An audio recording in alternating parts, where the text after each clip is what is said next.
Tosan aji adalah senjata pusaka tradisional. Istilah ini merujuk pada segala macam senjata tradisional yang terbuat dari besi dan dianggap sebagai pusaka yang mumpuni.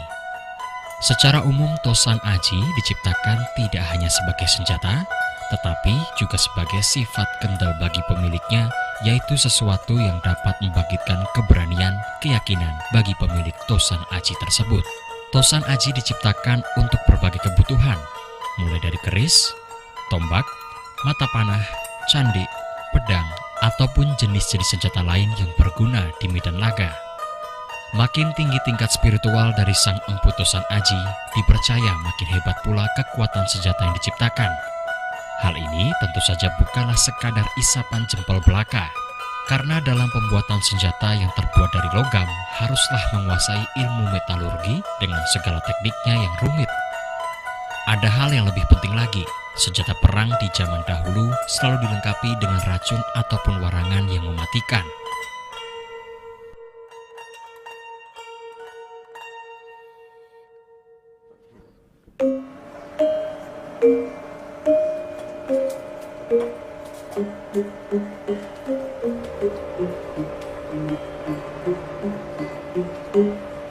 Senjata yang dipergunakan dalam perjuangan Diponegoro tentulah senjata-senjata pilihan.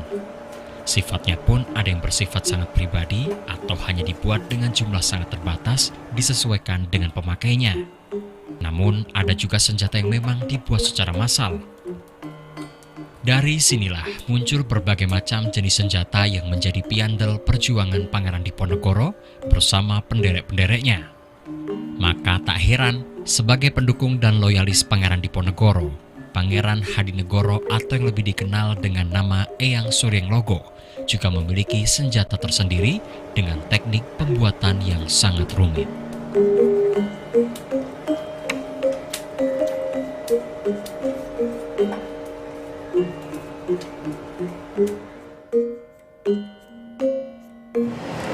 Pemirsa, kira-kira apa saja senjata yang digunakan oleh Pangeran Suryenglogo saat menumpas penjajah pada masa itu? Kita akan ngobrol bareng Mas Dharma. Mari kita sapa terlebih dahulu. Mas Dharma, halo, apa kabar? Halo, baik Mas. Alhamdulillah. Mas Dharma ini ngobrol-ngobrol soal senjata yang digunakan Pangeran Suryenglogo pada saat membantu Pangeran Diponegoro pada perang masa itu. Kira-kira senjata apa saja sih yang digunakan oleh Pangeran Suryenglogo? Baik, senjatanya dikategorikan menjadi dua, yaitu senjata api dan senjata tajam. Untuk senjata tajam sendiri, kita tahu ada pertama adalah keris, tombak, pedang, panah, sangku, terus ada yang seperti ini untuk sangku juga. Ada yangnya sekel itu tombak kecil tapi tidak ada di display di sini.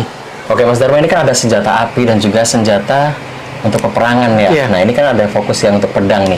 Baik. Nah pedang yang digunakan kan beda-beda, terus ada keris juga. Nah itu peruntukannya seperti apa Mas pada masa itu? Baik, untuk pemanah biasanya menggunakan pedang samsir karena atas keseimbangannya yang digunakan. Jadi waktu dikempit kayak gini dia nggak mingseli bahasa Jawanya atau nggak jatuh. Terus untuk pedang-pedang biasa itu untuk pertempuran tidak memakai kuda atau langsung gitu Mas. Tapi kalau untuk rata-rata pemanah menggunakan pedang samsir seperti itu. Terus untuk sangkuh itu biasanya itu masyarakat membuat juga beberapa telik sandi. Nah seperti ini contoh sangkuhnya Mas. Sangkuh ini ya Mas? Ya ini sangkuh. Biasanya waktu dulu kalau untuk laskar yang masyarakat itu disambung sama galah atau sama bambu, jadi sebagai tombak. Nanti setelah selesai Belandanya kalah, baru diambil terus disimpan lagi biar tidak ketahuan kalau mereka pasukan. Seperti itu. Iya. Untuk wadahnya sendiri ada hitam putih, apakah memang kode atau gimana sih Mas sebenarnya kalau untuk zaman dahulu tuh? Baik, ngendikane Eyang itu ada beberapa konsep ya Mas ya. Kalau weling itu menunjukkan juga kadar racun dalam senjata itu tinggi, termasuk juga yang nanti warangkannya perak. Itu biasanya tinggi. Dan kalau untuk yang seperti ini digunakan untuk senjata mata-mata Mas. Jadi nanti kalau jalan kayak gini, terus nanti kalau sudah ketemu targetnya baru gini tusukkan Tusuk ke dan racun. lawan pada masa itu ya. Benar. Nanti kalau lawan sudah kena racunnya, terus kita mengejar kita, itu kan nanti semakin Racun itu bereaksi gitu ya bahasanya ya. Dan di catatan Eyang juga banyak tentang racun, pembuatan racunnya seperti itu. Oke. Nah, makanya di sini kan ada bilanya berbeda ini, Mas. Ini adalah bukan sepuan, tapi ini adalah batas racun. Oh, perbedaan warna ini ya Mas? Iya. Ada, oke. Kalau samsir juga dikasih racun nggak Mas waktu? Kalau samsir sepertinya tidak. Samsirnya ini ya? Ya, sepertinya jarang diberi racun karena yang diberi racun itu biasanya senjata-senjata tikam. Seperti keris atau seperti ini kan senjata sabet. Oke.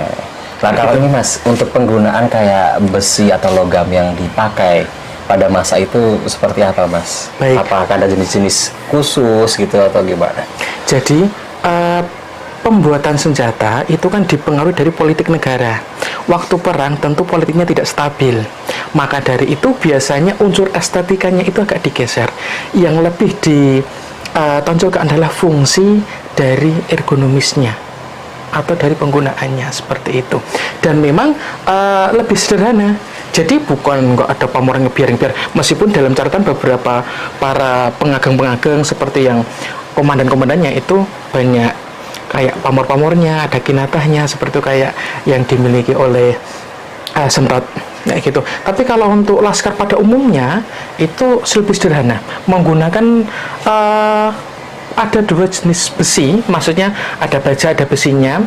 Mungkin ada sedikit tambahan untuk nikel, tapi nggak banyak. Karena memang perang, Mas. Perang membutuhkan biaya yang banyak.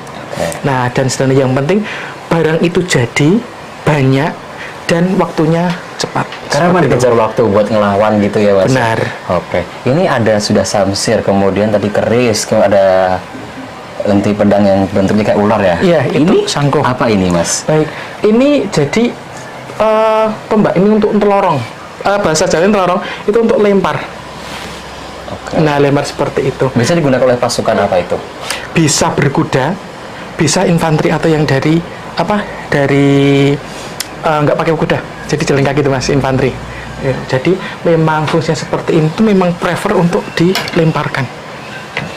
Gini. Tapi ada juga yang kayak gini yang memang langsung untuk senjata tusuk, tapi tergantung penggunaan. Juga ada strategi khususnya karena nggak mungkin semua dilempar karena material besinya kan mahal Mas. Jadi lihat nanti strategi dari komandannya itu mau diapakan. Seperti apa itu yang bisa diceritakan pemirsa di rumah? Jadi kan seperti yang pernah dulu diterangkan waktu perang gerilya, kita lihat kapasitas musuhnya, jumlah pasukan musuhnya, terus semua kekuatan-kekuatan yang dimiliki musuh kita timbang. Kita mau menyerang, kita mau bertahan atau kita mundur. Menyerang pun harus seperti apa? Sergapan atau langsung fight atau seperti apa? Kayak gitu. Termasuk ini, tombak ini mau disesuaikan pasukan Indonesia pasukan bedil, ya mending dilempar. Tapi kalau pasukan-pasukan mungkin mereka juga pakai infanteri dengan senjata api yang relatif ada sedikit, kita langsung menggunakan untuk lempar. Langsung fight gitu seperti ya? itu. Sesuai dengan strateginya seperti itu.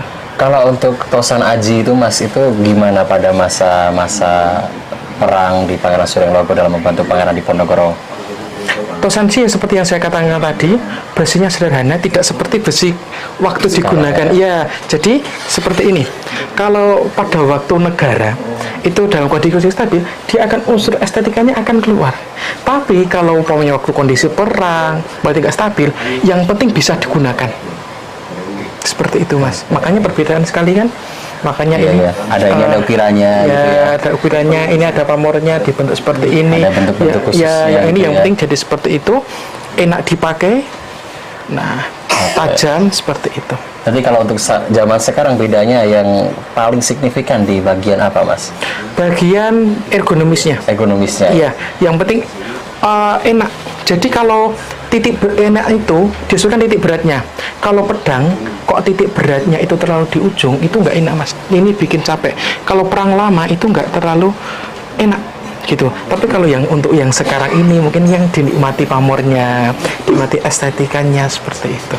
Kalau untuk pembuatan racun Mas itu seperti apa? Baik, Tapi jangan dijawab terlebih dahulu karena kita akan kembali setelah pariwara berikut ini. Tetap di Hasanah Budaya, memotret budaya dari berbagai sudut pandang.